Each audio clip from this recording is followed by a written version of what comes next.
ನಮಸ್ಕಾರ ವೀಕ್ಷಕರೇ, ಶ್ರೀಗರಿ ವಾರ್ತೆಗರಿಗೆ ಸ್ವಾಗತ. ನಾನು ನಿಮ್ಮ ಗ್ರಹೇಶ್ವರ ಗಾರ್ಡಿಗೇಂದ್ರ.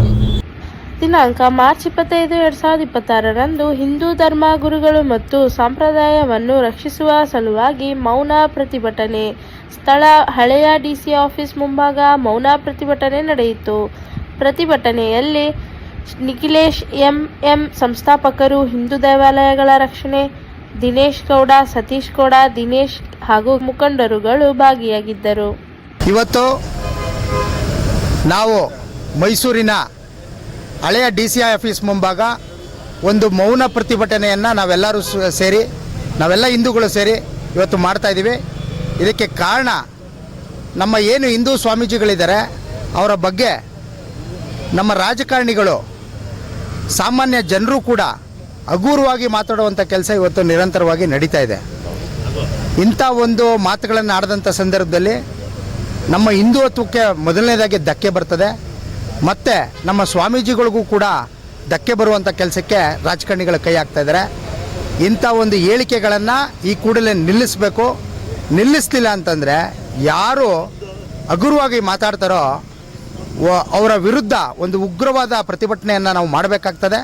ಮುಂದಿನ ದಿನಗಳಲ್ಲಿ ಅವರು ಚುನಾವಣೆ ನಿಂತಂಥ ಸಂದರ್ಭದಲ್ಲಿ ಅವರಿಗೆ ತಕ್ಕ ಪಾಠವನ್ನು ಕಲಿಸಿ ಮನೆಯಲ್ಲಿ ಕೂರಿಸುವಂಥ ಕೆಲಸವನ್ನು ನಾವು ಮಾಡಬೇಕಾಗ್ತದೆ ಅಂತೇಳಿ ತಮ್ಮ ಮಾಧ್ಯಮದ ಮುಖಾಂತರ ಅವರಿಗೆ ಒಂದು ಎಚ್ಚರಿಕೆ ಮತ್ತು ಕಿವಿ ಮಾತನ್ನು ಈ ಸಂದರ್ಭದಲ್ಲಿ ನಾನು ತಿಳಿಸೋಕ್ಕೆ ಇಚ್ಛೆ ಪಡ್ತೇನೆ.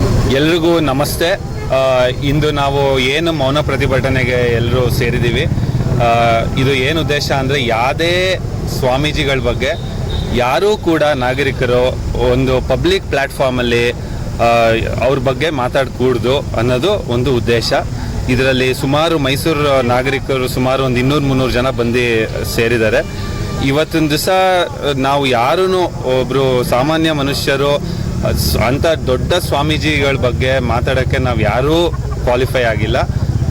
ಆಮೇಲೆ ಇವತ್ತು ಇಡೀ ಸರ್ಕಾರಗಳೇ ನಾಚುವಂಥ ಕೆಲಸಗಳು ಒಂದು ಮಠಗಳ ವತಿಯಿಂದ ಆಗ್ತಿದೆ. ಅದು ಎಜುಕೇಷನ್ ಆಗಿರ್ಬೋದು, ಅವರ ಹೆಲ್ತ್ ಆಗಿರ್ಬೋದು, ಅವರ ಅಕ್ಷರಾಭ್ಯಾಸ ಆಗಿರ್ಬೋದು, ಮತ್ತು ಬಡವರಿಗೆ ಊಟ ಒದಗಿಸೋ ಕೆಲಸ ಆಗಿರ್ಬೋದು. ಒಂದು ಸರ್ಕಾರಗಳಿಗೇ ಒಂದು ಇದಾಗಿ ಮಾಡೋ ಕೆಲಸಗಳಾಗ್ತಿದೆ ಒಂದು ಮಠಗಳ ಬಗ್ಗೆ.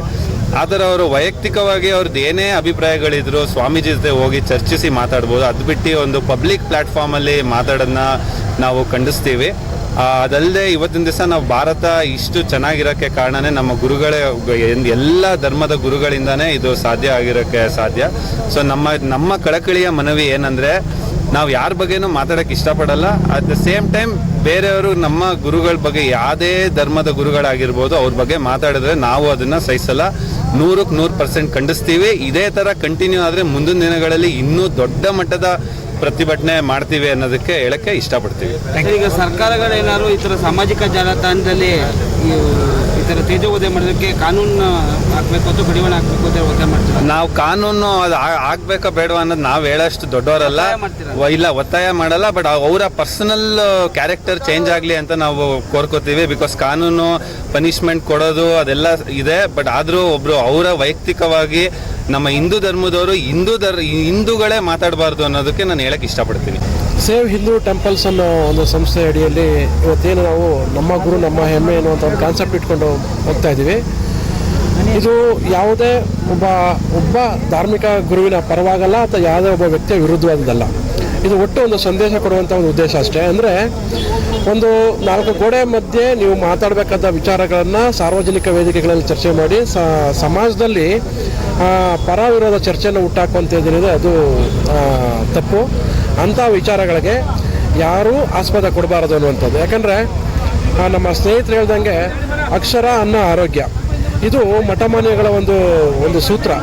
ಇದನ್ನು ಒಂದು ಸರ್ಕಾರಗಳು ಎಷ್ಟು ವ್ಯವಸ್ಥಿತವಾಗಿ ಮಾಡಲಿಕ್ಕೆ ಎಡಗಿರುವಂಥ ಸಮಯದಲ್ಲಿ ಒಂದು ಮಠಮಾನ್ಯಗಳು, ಅದು ಯಾವುದೇ ಮಠ ಆಗಿರಲಿ, ಇದನ್ನು ಕಾರ್ಯರೂಪಕ್ಕೆ ತಂದಿದೆ ಮತ್ತು ಶಿಸ್ತಾಗಿ ಜಾರಿ ಮಾಡಿದೆ. ಅಂಥ ಸಮಯದಲ್ಲಿ ಅವರ ಇತಿಮಿತಿಯಲ್ಲಿ ಅವ್ರು ಕೆಲಸ ಮಾಡ್ತಾ ಇರ್ತಾರೆ. ಯಾವುದೇ ಮಠಾಧೀಶರಾದರೂ ಅವರ ಇತಿಮಿತಿ ಎಲ್ಲ ಮೀರಿ ಏನೂ ಮಾಡೋಕ್ಕಾಗೋದಿಲ್ಲ. ಈಗಿರುವಂಥ ಸಮಯದಲ್ಲಿ ಒಬ್ಬ ಧರ್ಮಗುರುಗಳ ಬಗ್ಗೆ ಇವೇನೇ ಅಭಿಪ್ರಾಯ ಭೇದ ಅಥವಾ ಸಿದ್ಧಾಂತ ಭೇದ ಏನಾದರೂ ಇರ್ಬೋದು, ಆದರೆ ಸಾರ್ವಜನಿಕ ಸಭೆಗಳಲ್ಲಿ ಅಥವಾ ಸಾರ್ವಜನಿಕವಾಗಿ ಚರ್ಚೆ ಮಾಡೋದು, ಸಾಮಾಜಿಕ ಜಾಲತಾಣಗಳ ಮೂಲಕ ಪರವಿರೋಧ ಚರ್ಚೆ ಮಾಡುವಂಥದ್ದು ಏನಿದ್ದಿಲ್ಲ, ಅದು ಅವ್ರ ಮಾನಸಿಕ ವಿಕೃತಿನ ತೋರಿಸುತ್ತೆ. ಅದನ್ನು ಮಾಡಬಾರ್ದು ಅನ್ನುವಂಥದ್ದು ಹೇಳ್ತೀವಿ. ಇವತ್ತು ಏನು ಈ ವಿಚಾರವಾಗಿ ಮೌನ ಪ್ರತಿಭಟನೆ ನಡೀತಾ ಇದೆ, ಮುಂದಿನ ದಿನಗಳಲ್ಲಿ ಈ ಥರ ವಿಚಾರಗಳು ಮತ್ತೆ ಮರುಕಳಿಸಿದರೆ ಮೌನ ಪ್ರತಿಭಟನೆ ಬದಲಿಗೆ ನಾವು ಕ್ರಾಂತಿಯುತ ಪ್ರತಿಭಟನೆಗೆ ಮುಂದಾಗ್ತೀವಿ. ಸೊ ಅದಕ್ಕೆ ಅವಕಾಶ ಕೊಡಬಾರ್ದು. ಯಾರೇ ಆದರೂ ಯಾರ ಪರವಾಗಿ ಅಥವಾ ಯಾರ ವಿರುದ್ಧವಾಗಿ ಮಾತಾಡಬೇಕಂದ್ರೆ ನಾಲ್ಗೆ ಮೇಲೆ ಇಡ್ತಾ ಇರಬೇಕು. ಅದನ್ನು ಸಾರ್ವಜನಿಕರು ಇರ್ಬೋದು, ರಾಜಕಾರಣಿಗಳು ಇರ್ಬೋದು, ಅಥವಾ ಯಾರೇ ಆದರೂ ಕೂಡ ಅದು ಅನ್ವಯಿಸುತ್ತೆ ಅನ್ನುವಂಥದ್ದು ವಿಚಾರ ಹೇಳ್ತೀವಿ ಸರ್. ನಿಖಿಲೇಶ್ ಅವರ ನೇತೃತ್ವದಲ್ಲಿ ಒಂದು ಮೌನ ಪ್ರತಿಭಟನೆ ನಡೀತಾ ಇದೆ. ಇವತ್ತು ಮಠಮಾನ್ಯಗಳು ಒಂದು ಸರ್ಕಾರಕ್ಕೆ ನಾಚಿಕೆ ಆಗೋ ರೀತಿಯಲ್ಲಿ, ಅಂದರೆ ಸರ್ಕಾರಕ್ಕೆ ಮಾದರಿ ಆಗೋ ರೀತಿಯಲ್ಲಿ ಅವಯವದ ವ್ಯಾಪ್ತಿನಲ್ಲಿ ಸೇವೆಯನ್ನು ಸಲ್ಲಿಸ್ತಾ ಇದೆ. ವಿಶೇಷವಾಗಿ ಈ ಭಾಗದಲ್ಲಿ ಆದಿಚುಂಚನಗಿರಿ ಮಠ, ಸುತ್ತೂರು ಮಠ, ಸಿದ್ಧಗಂಗೆ ಮಠ ನಮ್ಮ ಹಳೆ ಮೈಸೂರು ಭಾಗದಲ್ಲಿ ಅದರದೇ ಆದಂಥ ಕೊಡುಗೆಗಳನ್ನು ಎಲ್ಲ ವರ್ಗದ ಜನರಿಗೆ ನೀಡ್ತಾ ಬಂದಿದೆ. ಉದಾಹರಣೆಗೆ ಆದಿಚುಂಚನಗಿರಿ ಮಠದಲ್ಲಿ 650ಕ್ಕೂ ಹೆಚ್ಚು ವಿದ್ಯಾಸಂಸ್ಥೆಗಳು, 16 ಆರೋಗ್ಯ ಕೇಂದ್ರಗಳು, 2 ಲಕ್ಷಕ್ಕೂ ಹೆಚ್ಚಿನ ವಿದ್ಯಾರ್ಥಿಗಳು ಪ್ರತಿ ವರ್ಷಕ್ಕೆ ಅಲ್ಲಿ ವಿದ್ಯಾಭ್ಯಾಸವನ್ನು ಮಾಡ್ತಾ ಇದ್ದಾರೆ. ಪರಮಪೂಜ್ಯ ಗುರುಗಳನ್ನ ಇಂದಿನ ಭೈರವಕ್ಯ ಪರಮಪೂಜ್ಯ ಜಗದ್ಗುರುಗಳಾದಂಥ ಬಾಲಗಂಗಾಧರನಾಥ ಸ್ವಾಮೀಜಿಯವರು ಈ ಪೀಠಕ್ಕೆ ತಂದು ಕೂರಿಸಿದ್ರೆ ಈ ಮಠ ಇನ್ನೂ ಹೆಚ್ಚು ಭಕ್ತರಿಗೆ ಒಂದು ಸೇವೆಯನ್ನು ಮಾಡುವಂಥ ಮತ್ತು ಸಮಾಜವಂತ ತಿದ್ದುವಂಥ ಕೆಲಸ ಮಾಡ್ತಾರೆ ಅಂತೇಳಿ ಪರಮಪೂಜ್ಯ ಜಗದ್ಗುರು ನಿರ್ಮಲಾನಂದ ಶ್ರೀಗಳನ್ನ ನೇಮಕ ಮಾಡಿರೋರು ಬಾಲಗಂಗಾಧರನಾಥ ಮಹಾಸ್ವಾಮೀಜಿಯವರು. ಯಾವುದೇ ಜನಪ್ರತಿನಿಧಿಗಳಾಗಲಿ, ಯಾವುದೇ ಪಕ್ಷದ ಮುಖಂಡರುಗಳಾಗಲಿ, ಸಮಾಜದ ಮುಖಂಡರುಗಳಾಗಲಿ ಸ್ವಾಮೀಜಿಯವ್ರ ಹತ್ರ ಮಾತಾಡಲಿಕ್ಕೆ ಸರ್ವ ಸ್ವತಂತ್ರರಿರ್ತಾರೆ. ಅಂದರೆ ಸ್ವಾಮೀಜಿಯವ್ರ ಬಳಿ ಕೂತ್ಕೊಂಡು ಈಗ ಆಗಬೇಕು ಸ್ವಾಮೀಜಿ, ಯಾಕೆಂದರೆ ಭಕ್ತರಿದ್ರೆ ಮಠವನ್ನು ಯಾರು ಕಟ್ಟಿ ಬೆಳೆಸ್ತಾರೆ ಅಂತಂದರೆ ಭಕ್ತ ಸಮೂಹ. ಆ ಭಕ್ತ ಸಮೂಹದವ್ರು ಎಲ್ಲರೂ ಹೋಗಲ್ಲಿ ಅವ್ರ ಹತ್ರ ಚರ್ಚೆ ಮಾಡ್ಬೋದು. ಆದರೆ ಈ ಚರ್ಚೆ ಯಾಕೆ ಹುಟ್ಕೊಳ್ತು, ಅದಕ್ಕೆ ಕಾರಣ ಏನು, ಅದ್ರ ಹಿನ್ನೆಲೆ ಯಾರು, ಅದ್ರ ಹಿಂದೆ ಯಾರಿದ್ದಾರೆ, ಆ ಪಕ್ಷ ಇದೆಯಾ, ಇಲ್ಲ ಯಾವ ಕಾರಣದ ವ್ಯಕ್ತಿಗಳಿದ್ದಾರೆ, ಇಲ್ಲ ಆ ಸ್ವಾಮಿಗಳನ್ನೇ ಟೀಕೆ ಮಾಡುವಂಥ ಒಂಥರ ಪೈಶ್ಚಾತ್ಯತ, ಅಂದರೆ ಒಂದು ವಿಕೃತ ಮನಸ್ಥಿತಿ ಒಬ್ಬ ವ್ಯಕ್ತಿಗಿದೆಯಾ ಅನ್ನುವಂಥದ್ದು ನಿಜಕ್ಕೂ ಕೂಡ ನಮಗೆ ಅರ್ಥ ಆಗ್ತಾ ಇಲ್ಲ. ಇದು ಮತ್ತೆ ಮುಂದಿನ ವಾರ್ತೆಗರಿಯಲ್ಲಿ ಭೇಟಿಯಾಗೋಣ. ಶ್ರೀಗರಿ, ನಿಮ್ಮ ಮನದಾಳದ ಗರಿ. ನಮಸ್ಕಾರ.